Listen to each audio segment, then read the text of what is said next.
আসসালামু আলাইকুম। আমাদের মধ্যে অনেকেরই অ্যাসিডিটির প্রবলেম রয়েছে। মানে হচ্ছে গ্যাসের সমস্যা। আমরা সাধারণভাবে যেটা বুঝে থাকি, আমার গ্যাস বেড়েছে, ঢেঁকুর ওঠে, পেটে জ্বালা-পোড়া, অনেক ধরনের সমস্যা। যাদের গ্যাস বাড়ে তারা বুঝতেই পারছেন যে কী ধরনের সমস্যা। ইভেন আমারও ছিল। মানে হচ্ছে আমার এমন অবস্থা হয়েছিল যে ওজন কমতে শুরু করেছিল। যেহেতু কিছুই খেতে পারতাম না। তো আমি কিভাবে রিকভারি করলাম সেই বিষয়গুলো আপনাদের সঙ্গে শেয়ার করতে চাচ্ছি। আমার ওয়াইফ উনি একজন মেডিকেল ডাক্তার। উনি আমাকে বেশ কিছু বিষয় মানার জন্য বলেছিলেন। তো সেই জিনিসগুলো আমি আপনাদের সঙ্গে শেয়ার করছি যে আসলে কোন বিষয়ে আমাদের খেয়াল রাখা দরকার। লাইফস্টাইল চেঞ্জ করতে হবে, খাবারে অনেক বিষয় রয়েছে যেগুলো আমি মানে একটু মানার চেষ্টা করেছি, যার ফলে অনেকখানি রিকভারি করতে পেরেছি। আশা করছি দ্রুত আমি অ্যাসিডিটির ওষুধ যেটা খাওয়া লাগে সেটা ছেড়ে দিতে পারবো। আল্লাহর কাছে রহমত কামনা করছি। আমি আপনাদেরকে বলে দিচ্ছি। প্রথমত হচ্ছে আ ভাজা পোড়া যে জিনিসগুলা, এটা সবাই বলবে। আপনি যদি ডাক্তারের পরামর্শ নেন, অবশ্যই আপনি ডাক্তারের পরামর্শ নেবেন। মানে এটা আসলে স্কিপ করবেন না। যেকোনো মানে পেটে যদি কোনো সমস্যা হয়, দোকান থেকে, ফার্মেসি থেকে গ্যাসের ওষুধ কিনে খাবেন না। মানে পেটে কোন ধরনের আসলে সমস্যা, এই জিনিসটা আপনাকে আগে আইডেন্টিফাই করতে হবে।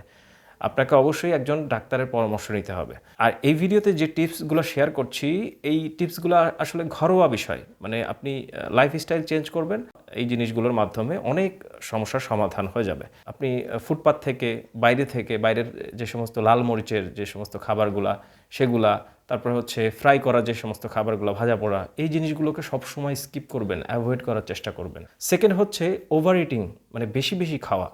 মানে অনেক বেশি আপনি পেলেন আর খেলেন, এই জিনিসটা করা যাবে না। অল্প করে খেতে হবে। সকালে একটু বেশি খাবেন, দুপুরে একটু কম খাবেন, রাত্রেবেলা একেবারেই কম খাবেন। এবং অবশ্যই রাত্রেবেলা আপনি শোবার ২ ঘন্টা, ন্যূনতম ২ ঘন্টা আগে আপনার খাবার, ডিনার আপনি শেষ করবেন। এবং অবশ্যই খাওয়ার সাথেই শুবেন না। এই জিনিসটা খুবই ভালো কাজ করে। আমি যখন ঘুমাতে যাই রাত্রেবেলা, আমি অবশ্যই ২ ঘন্টা আগে আমার খাবারটাকে আমি শেষ করি। কারণটা হচ্ছে যে আপনি শোয়ার সাথেই আপনার খাবারটা আপনার গলার কাছে চলে আসবে। মানে আপনি যখন শুবেন তখন খাবারটা গলার কাছে চলে আসবে। যাদের অ্যাসিডিটির প্রবলেম রয়েছে তাদের জন্য যে এটা কতটা কষ্টদায়ক, মানে এইটা আসলে বলে বোঝানোর মতো নাই। আপনি অবশ্যই সংসারের কাজ করবেন, মানে আপনার ঘরের কাজ করবেন। বাচ্চাকে একটু সময় দিন, বাচ্চার সাথে খেলাধুলা করুন। তারপরে হচ্ছে আপনি চাইলে বাচ্চাকে পড়াতে পারেন, আপনার ওয়াইফের সাথে সংসারের কাজে সহযোগিতা করতে পারেন। মানে খাবারটা একটু হজম হওয়ার পরে আপনি পানি খেয়ে তারপরে হচ্ছে শুতে যাবেন। আর আরেকটা বিষয়, সেটা হচ্ছে খাবার সাথেই আপনি ভাত খেলেন কিংবা যেকোনো খাবার খেলেন, সাথেই পানি খাবেন না।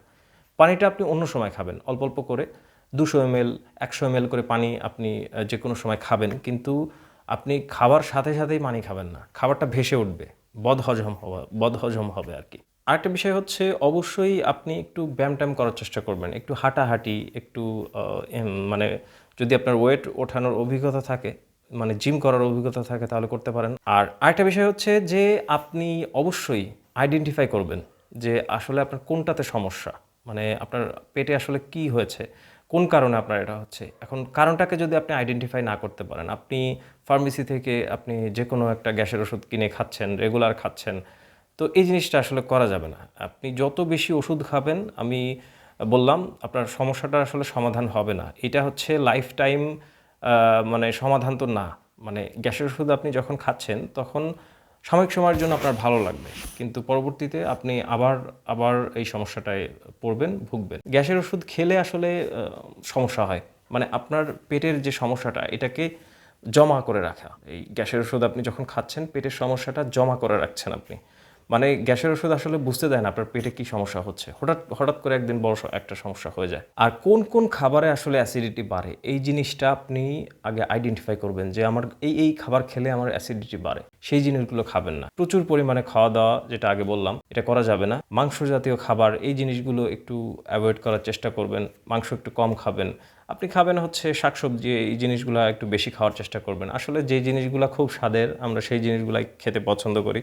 শাকসবজি এই জিনিসগুলো আমরা অতটা পছন্দ করি না। কিন্তু উচিত হচ্ছে এই জিনিসগুলোই খাওয়া। আরেকটা বিষয় হচ্ছে যারা প্রচুর পরিমাণে দুশ্চিন্তা করেন, ওভার থিংকিং যারা করেন, তাদের এই পেটে সমস্যা হয়। তো দুশ্চিন্তা করা যাবে না। যেকোনো বিষয় নিয়ে বেশি স্ট্রেস নেওয়া যাবে না। একটু মানে একটু স্বাভাবিক থাকার চেষ্টা করবেন, যে কোনো সিচুয়েশনে একটু স্বাভাবিক থাকার চেষ্টা করবেন। এগুলো যত করবেন আপনার পেটের সমস্যা কিন্তু তত বাড়বে। এটা গেল যে নিয়মকানুন মানার বিষয়। আরেকটা বিষয় হচ্ছে যে খাওয়ার ক্ষেত্রে আপনি বেশ কিছু জিনিস খেতে পারেন যে জিনিসগুলো আপনার পেটের যে ডাইজেস্ট যে সক্ষমতা এটা বাড়াবে। সেটা হচ্ছে যে প্রোবায়োটিক, মানে হচ্ছে যে আপনার টক দই, যেটা টক দই আপনি খেতে পারেন। খাবারের পরে একটু করে এক চামচ টক দই আপনি ফ্রিজে রেখে দিলেন, আপনি সেটা খাবেন। সবচেয়ে ভালো হয় যে সতেজ যে জিনিসটা সেটা খাওয়া। ফ্রিজে রেখে রেখে খাওয়া আসলে ওই জিনিসটাও একটু কেমন। আপনি কিনবেন, খেয়ে ফেলবেন, একদিন দুদিনের মধ্যে ওটা শেষ করবেন। আরেকটা বিষয় হচ্ছে যে আপনি লেবু পানি খাবেন। হজম হওয়ার যে বিষয়টা এটাকে আরও স্ট্রং করে। লেবুতে যে সমস্ত উপকারী উপাদান রয়েছে সেই সমস্ত বিষয়গুলো সম্পর্কে আমি বলতে পারছি না, কারণটা হচ্ছে আমি মেডিকেল ডক্টর না, কিন্তু লেবু আপনার যে ডাইজেস্ট যে সক্ষমতার এটা অনেকখানি বাড়াবে। আপনার যদি অ্যাসিডিটির প্রবলেম হয়, আলাদাভাবে লেবু খেলে আপনি ভাতের সাথে খাবেন। আর আরেকটা বিষয় হচ্ছে আপনি তরকারি বেশি বেশি খাবেন। আপনি খুঁটে খুঁটে তরকারি বেশি বেশি খাবেন। আমি যেটা করি সেটা হচ্ছে যে মশলা টশলা এগুলো আমি অতটা নেই না। আমি যেটা করি তরকারিগুলো বেশি বেশি নিয়ে আমি খাওয়ার চেষ্টা করি। ম্যাক্সিমাম টাইমে আমি যেটা করি সেটা হচ্ছে সেদ্ধ জিনিস খাওয়ার চেষ্টা করি। যে কোনো জিনিস, সেদ্ধ জিনিস খাবেন, আপনি ফল ফলাদি খাবেন, এই জিনিসগুলো খাবেন। আর সেদ্ধ জিনিস খেতে গেলে অনেকেই ভর্তা পছন্দ করেন, যে কোনো জিনিসের ভর্তা। মানে যাদের হাই প্রেশার রয়েছে তারা অবশ্যই লবণটাকে অনেকখানি কমিয়ে খাওয়ার চেষ্টা করবে। আর যাদের অ্যাসিডিটির প্রবলেম রয়েছে তাদের আসলে টয়লেটের সমস্যা রয়েছে। পায়খানাতে অনেকের সমস্যা, ঠিকমতো পায়খানা হতে চায় না। তো কিভাবে হয়, আপনি ঘরোয়া যে জিনিসগুলো সাধারণ মানুষ সমস্যায় পড়লে যে জিনিসগুলো করে আপনি সেই জিনিসগুলো করবেন। তরকারি বেশি খাবেন, পানি বেশি খাবেন।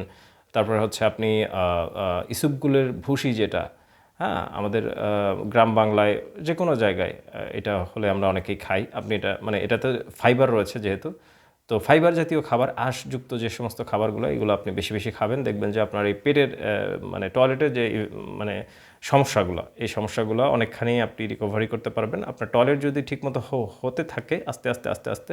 আর আমি আগেই বলছি যে আপনার এইটা হুট করে ঠিক হবে না, কিন্তু হুট করে ঠিক হবে না। আপনাকে নিয়ম মানতে হবে, প্রচুর পরিমাণে নিয়ম মানতে হবে, তাহলেই এই সমস্যাটার সমাধান হবে। আর আরেকটা বিষয়, এই লাইফস্টাইলের যে বিষয়গুলো বললাম এগুলো মানতে গিয়ে হুট করে আপনি আবার ওষুধ ছেড়ে দেবেন না। মানে অ্যাসিডিটির ওষুধ, আপনার যে ডাক্তার যে ওষুধগুলো আপনাকে সাজেস্ট করবে সেগুলো হুট করে ছেড়ে দিয়ে আপনি এগুলো মানতে শুরু করলেন, বিষয়টা তা না। ওগুলাও করবেন, আপনার নিয়মকানুনগুলো অবশ্যই মানতে হবে।